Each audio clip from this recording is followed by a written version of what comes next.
ताकत कहां से आ गई। मेरे खून दिल की मेहंदी, मेरे खून दिल की मेहंदी, हाथों में तुम लगाना, मेरे खून दिल की मेहंदी।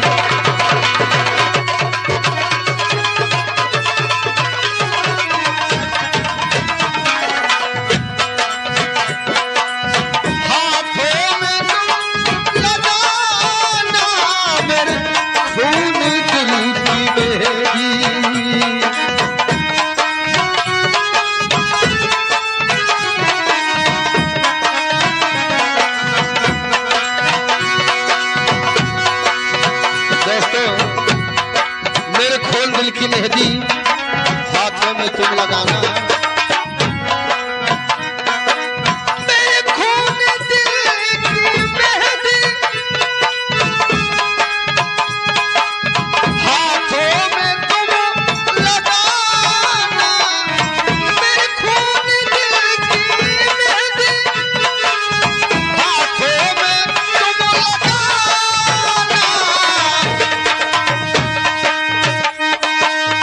निकले मेरा जना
दोस्तों, आइए भजन की तरफ ध्यान दें।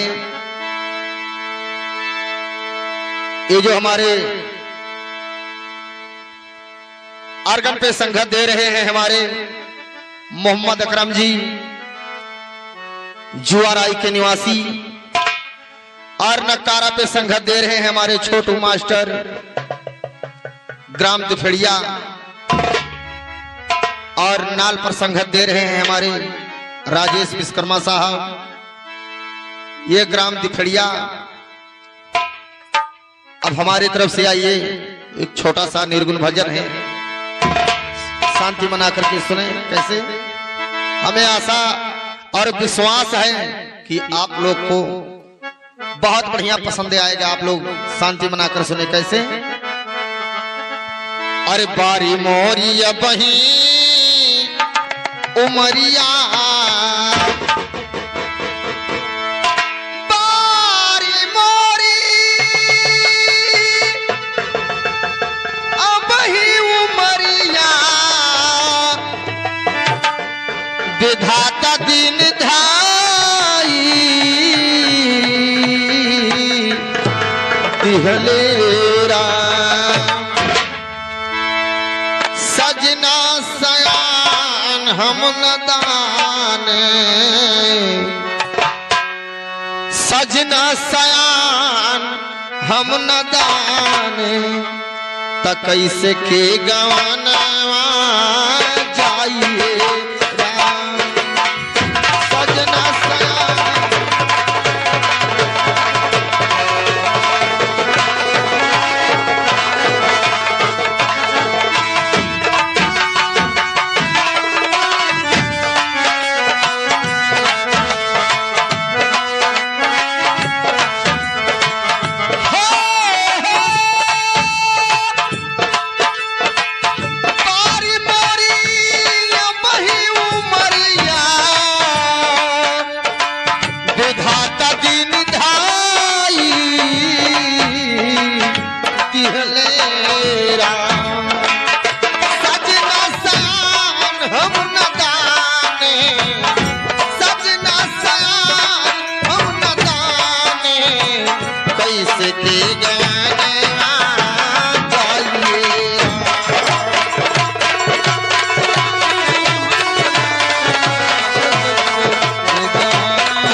विधाता दिन धई देहले राम, सजना सयान हम न दान, तो कैसे के गवनवा जाइए राम। अरे मेरे माताओं बहनों, मेरे भाई बंधुओं, नौजवान साथी लोग, ये कहाँ की बात हो रही है? कौन से सजना है? उस सजना पर गौर करें। बहुत तो यही सजना के चक्कर में बाज बाज मरत हुई, लेकिन यह सजना, यह पिया, यह बलमा की बात नहीं है। ये नैहर रूपी मृत लोक है, ससुराल रूपी स्वर्ग लोक है, गोरी रूपी यही आत्मा है, सजना रूपी, सैया रूपी, बलमा रूपी परमात्मा भगवान की बात हो रही है। गौर कीजिएगा। और बाकी कुल सैया तो मतलबी यार हो कि जब तक रूप रंग जवानी हासिल है, तब तक भर गरी गोला खियावत है माई दादा चोरी चोरी। जैसे शरीर बुढ़ा हो गए तो एक जान लो सुरती पूछे तैयार नहीं है। हाँ बारी बारी अब ही उमरिया, विधाता दिन धाई दिहले राम, सजना सयान हम न दाने, सजना सयान हम न दाने, कैसे के गवाना जाइए, सजना सयान हम न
मोहिया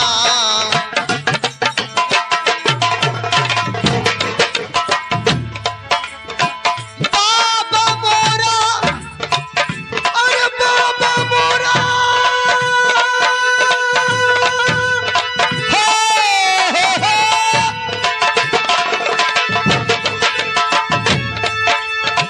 बाबा मोरा ऐसा नीर मोहिया नमन में बिचरवा कहिलाए बाबा मोरा ऐसा नीर मोहिया नमन में बिचरवा कहिलाए अरे माई मोरी हिया के कठोर हाँ माई मोरा हिया के कठोर हरवा से निकारी देहलिए माई मोरी हिया के कठोर माई मोरिया के कठोर घरवा से निकारी दिलिए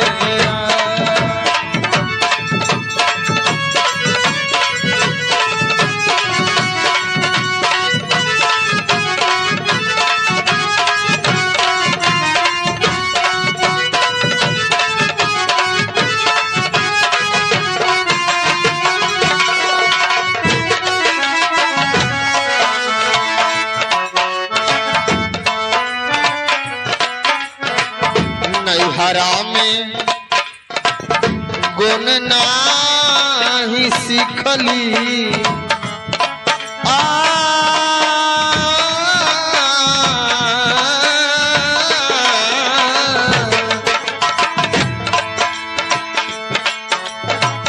कौन सी गुण की बात हो रही है प्यारे ये सब गुण काम नहीं आएगा बहुत से हमारे बहना लोग हैं तो बहना लोग ये सोच रही हैं कि कौन से गुण की बात कर रहे हैं कौन सी ढंग की बात कर रहे हैं कि कह रहे हैं कि नैहरा में गुण नहीं सीखली तो ये गुण नहीं काम में आएगा बहुत से माताएं सोचती हैं बखान करती हैं कि हमारी बहनी जो है बहनी हमार दोरिया पर से गेट बीन ली बहनी हमार झालर बीन ले बहनी हमार गद्दा रजाई सी ले बहनी हमार ढकिया बीन ले ये गुण नहीं काम में आएगा जिसके अंदर भाव नहीं है प्रेम नहीं है मान सम्मान नहीं है वही असली गुण है उस गुण को सीखना चाहिए नहीं मुहारे कहूँ संत महात्मा आए पर पूछे लगे बहनी आपके पिताजी कहाँ गए क्या जाने कहाँ गए उनके पीछे घूमी था कि तोहरे पीछे घूमी था वो ऐसे चला गए बिना प्यास गौर कीजिएगा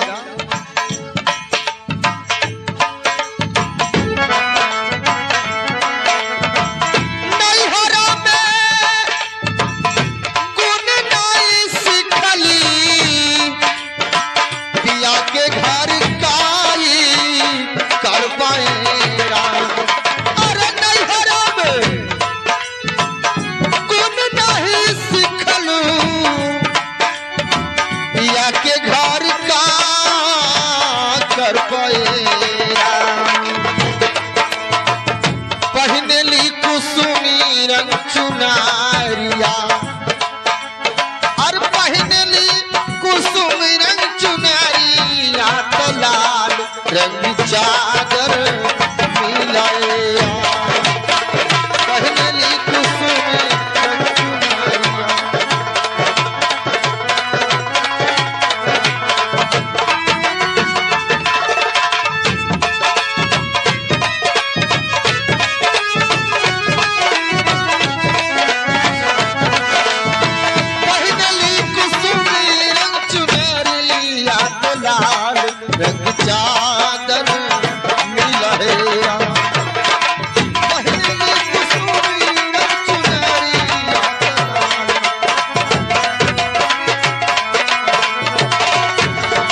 के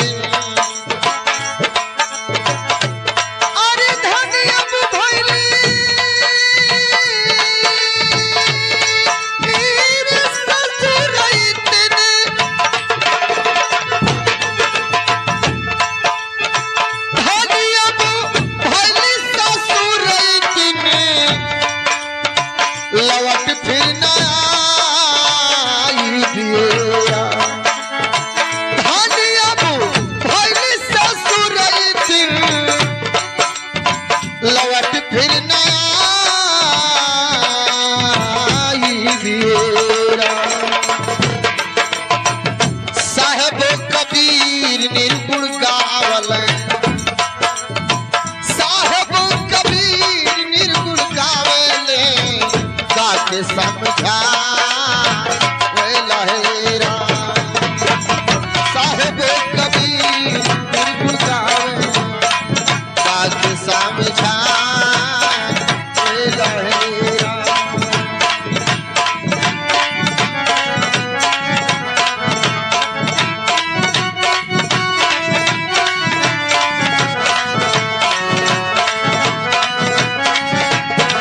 तारी मोरी अब ही उमरिया